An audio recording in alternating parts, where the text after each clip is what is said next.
जोशी जी, एक छोटा सा सवाल है, अगर मिल्कीपुर का परिणाम, अगर लगा रहा हूँ चूंकि मैं तो ज्योतिषी हूँ, अगर मिल्कीपुर का परिणाम आपके पक्ष में नहीं हुआ तो ये जो 3 चीज़ें आपने बताई, जातिगत जनगणना, पीडीए और सामाजिक न्याय, है ना, ये इनके बारे में क्या माना जाएगा?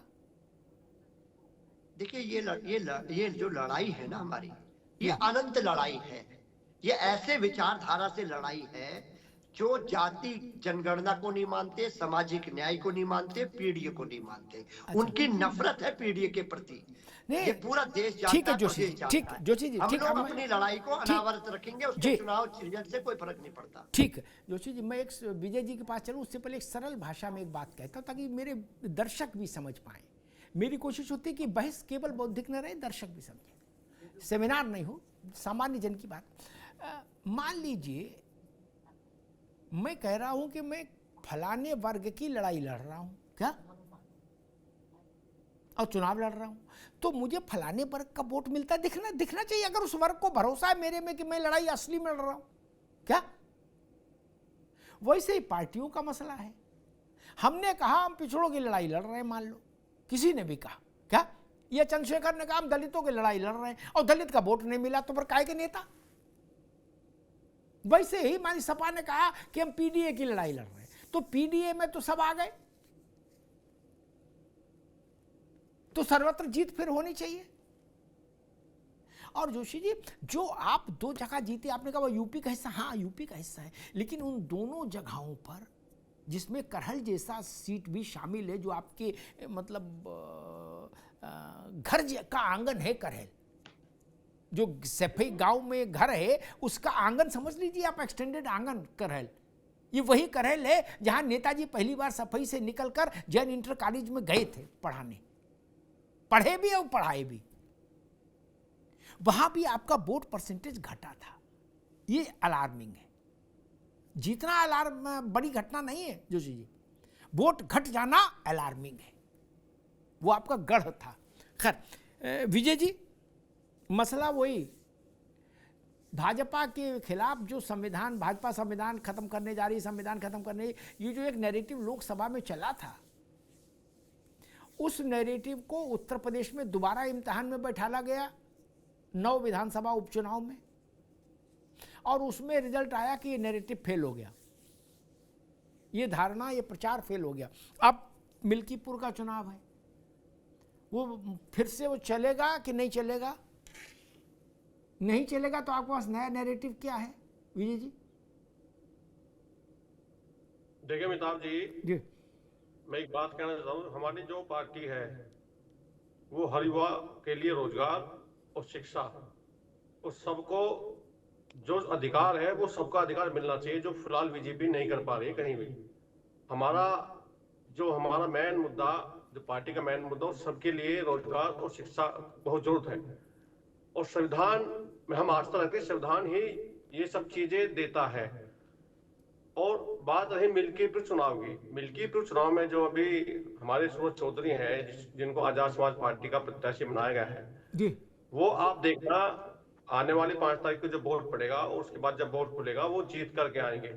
आप ये लिख लीजिए, मैं कह रहा हूँ, क्योंकि हम लोग जमीन पर काम करने वाले लोग हैं, और हमारे जो माननीय अध्यक्ष चंद्रशेखर आजाद जी हैं वो वहां जाएंगे पूरी तैयारी के साथ, और हम जितनी पूरी हमारी टीम है, ज्यादातर टीम। एक बात बताओ विजय जी, एक बात बताओ, बहन जी का, एक मिनट रुक जाओ भाई, बहन जी की पार्टी का, अरे रुको भाई, सामाजिक न्याय, बहुजन समाज पार्टी ने अपना उम्मीदवार नहीं उतारा है मिल्कीपुर में, ठीक, दलित डोमिनेटेड सीट है इसीलिए रिजर्व है। हाथी की अनुपस्थिति का मायने क्या निकालें विजय जी? सर वो आपने अभी, सर आप अभी विधानसभा का जो उपचुनाव हुआ है 9 सीटों पर, उसमें आप देख लीजिए सबसे ज्यादा वोट, मतलब जो अदर पार्टियां हैं जिनकी आप बात कर रहे हैं, उनसे ज्यादा वोट हमको दिया है समाज ने।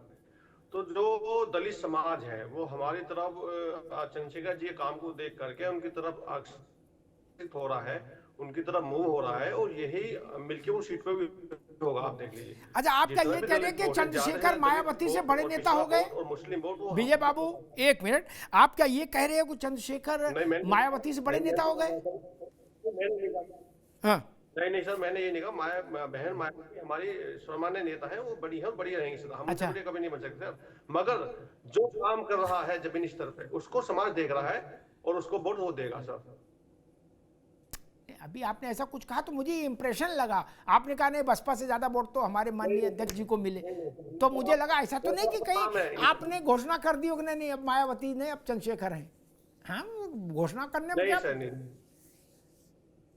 भाई मुसलमानों में अब भाई चंद्रशेखर को भी संविधान आजादी देता है कुछ भी दावा करने का। मुसलमानों में अखिलेश यादव से बड़ा और दलितों में मायावती से बड़ा खुद को बता दें चंद्रशेखर, तो उन्हें कौन रोक लेगा? कोई नहीं भाई, कोई रिपोर्ट थोड़ी करा देगा, लोकतंत्र है। अच्छा, मतलब अभी ऐसी स्थिति नहीं आई ना, अभी मायावती बड़ी नेता है बहन जी, बड़ी रहेंगी सर वो। अच्छा। बड़ी रहेंगी सदा सर वो, जब तक बड़ी रहेंगी, हमारी सम्मानित रहेंगी सर वो, हमारी सम्मानित रहेंगी, सम्मानित है। और चंद्रशेखर आजाद जी उनको काफी सम्मान करते हैं, आप देखते भी होंगे।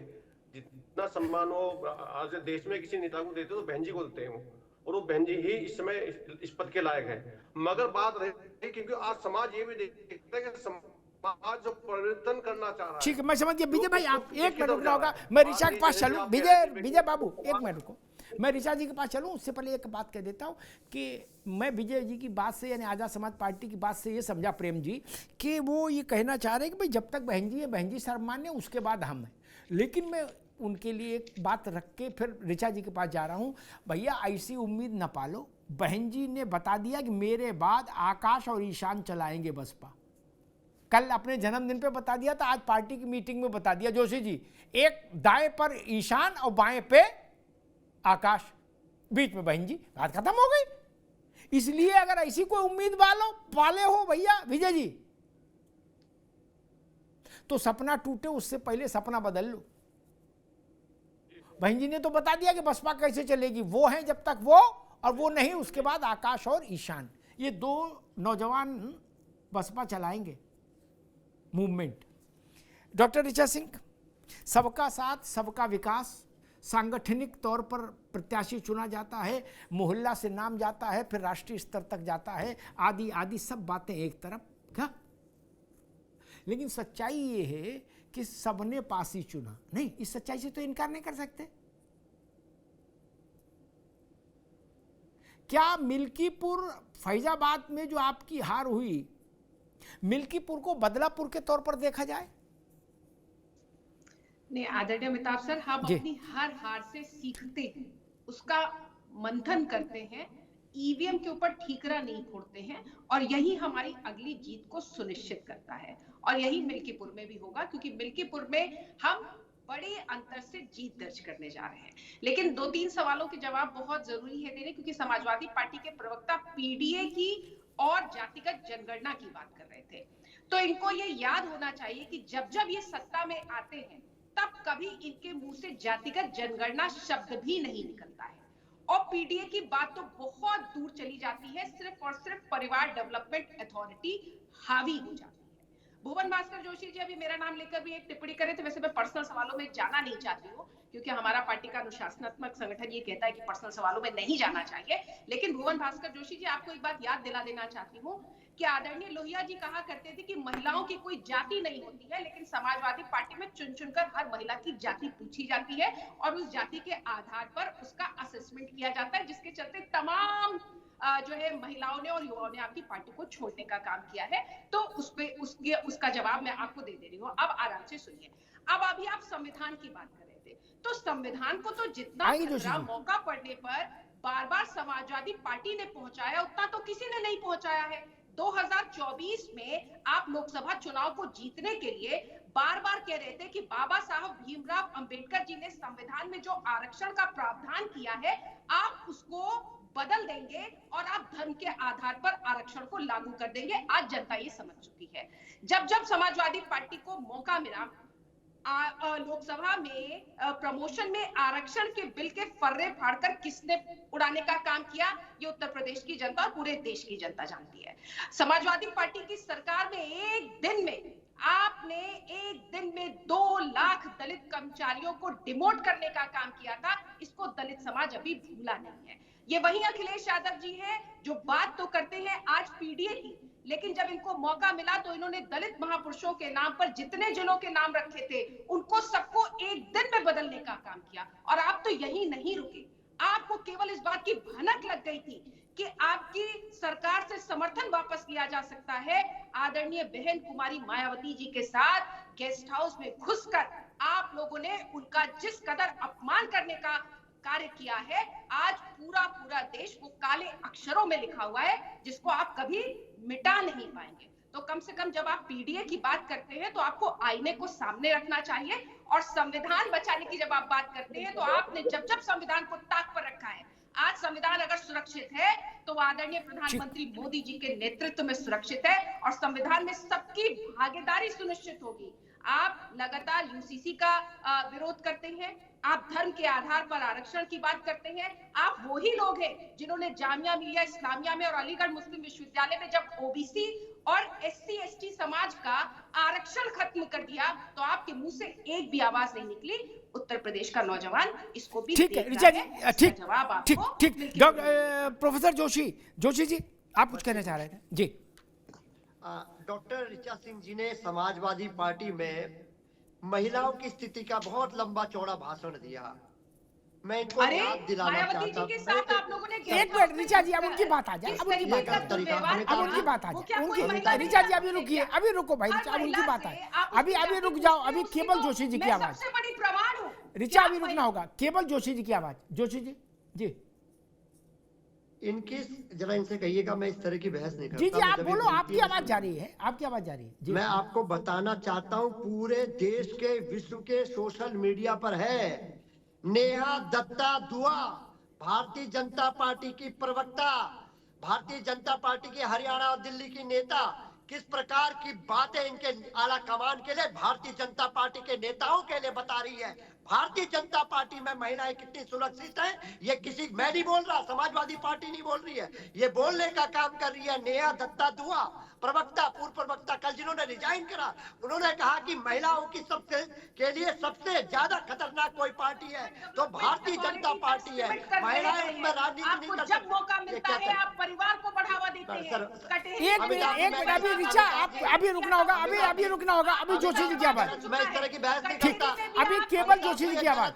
अमिताभ जी, अरे भाई केवल आपकी आवाज जा रही है, आप बोलो ना, आप उधर मत उलझो, आप बोलो। मैं आपको बहुत जिम्मेदारी से बताना चाहता हूँ, महिलाओं की स्थिति का कल से पूरे वीडियो सोशल मीडिया पर देश में विश्व में दिखा जा रहा है। इनकी क्या स्थिति है पता चल गया है, और आज ये पाला बदल के उस पार्टी को कर रहे हैं जिसने इनको नेता बनाने का काम करा। माननीय अखिलेश यादव जी ने इलाहाबाद से इनको टिकट देने का काम करा, वो हमारे नेता ने देने का काम करा, महिला होने के कारण दिया, और हमने 9 में से 5 टिकट अभी उपचुनाव में महिलाओं को देने का काम करा। ये महिला सशक्तिकरण है हमारा, ये भारी पार्टी के विजनरी लीडर माननीय अखिलेश यादव जी की सोच है। आप कितने टिकट दिए थे बताइए देश की जनता को, प्रदेश की जनता को कितने टिकट आपने दिए थे उपचुनाव में? केवल बेटी बचाओ बेटी पढ़ाओ की झूठी बातें आप करेंगे। सिमियानंद स्वामी ने बेटी बचाओ बेटी बचाओ करा, बीएचयू के लड़कों ने क्या करा, आप देश जानता नहीं। ठीक है जोशी जी, ठीक आगे बात, ठीक है जोशी जी, आगे समय कम है। Richa 30 second for you, 30 second for you, only 30 second. करके उसका दोबारा उसके साथ दुर्व्यवहार किया कि नहीं किया, आपको उसका जवाब देना पड़ेगा, और आप नहीं देंगे, जनता आपको उसका जवाब देगी। ठीक प्रेमकांत जी, क्या लोकसभा वाला नैरेटिव उत्तर प्रदेश के 9 सीटों पर हुए बाई इलेक्शंस में धूमिल हो गया? अब मिल्कीपुर में कोई नया नैरेटिव लाना होगा विपक्ष को? बेशक इसमें तो प्रयास करने ही होंगे, इनको मेहनत करनी होगी इसके लिए। ये और मैंने एक बात, बहुत सबसे पहली बात में एक बात जो कही थी कि अयोध्या,